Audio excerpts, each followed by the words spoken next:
L'armée de l'air ukrainienne a déclaré dimanche que la Russie avait lancé 477 drones, dont de nombreux leurres, et 60 missiles sur le pays dans la nuit de samedi à dimanche.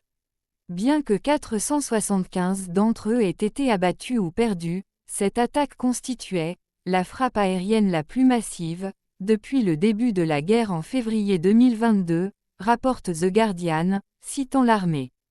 Cette dernière a également annoncé qu'un pilote ukrainien avait été tué dans le crash de son avion de chasse F-16, après avoir détruit cette cible. Le président ukrainien Volodymyr Zelensky lui a rendu hommage pour avoir protégé héroïquement le ciel du pays. Les bombardements semblaient viser plusieurs régions éloignées de la ligne de front, notamment dans l'ouest de l'Ukraine, note le quotidien britannique. Selon l'armée russe, l'attaque de dimanche visait des sites de complexes militaro-industriels ukrainiens et des raffineries de pétrole.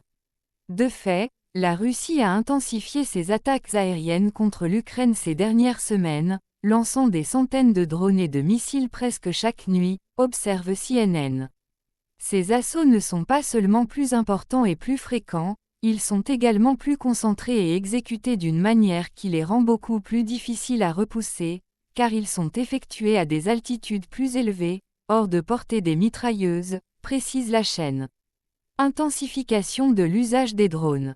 Un rapport publié le mois dernier par le Centre d'études stratégiques et internationales, cité par le New York Times, confirme que la Russie a considérablement intensifié son utilisation de drones depuis l'automne dernier, passant d'environ 200 lancements par semaine à plus de 1000 par semaine en mars 2025, dans le cadre d'une intense campagne de pression. Au rythme actuel des attaques, la Russie pourrait dépasser les 5000 lancements de drones ce mois-ci, ce qui établirait un record pour le conflit, selon l'expert militaire Konrad Muzyka, interrogé par le quotidien américain.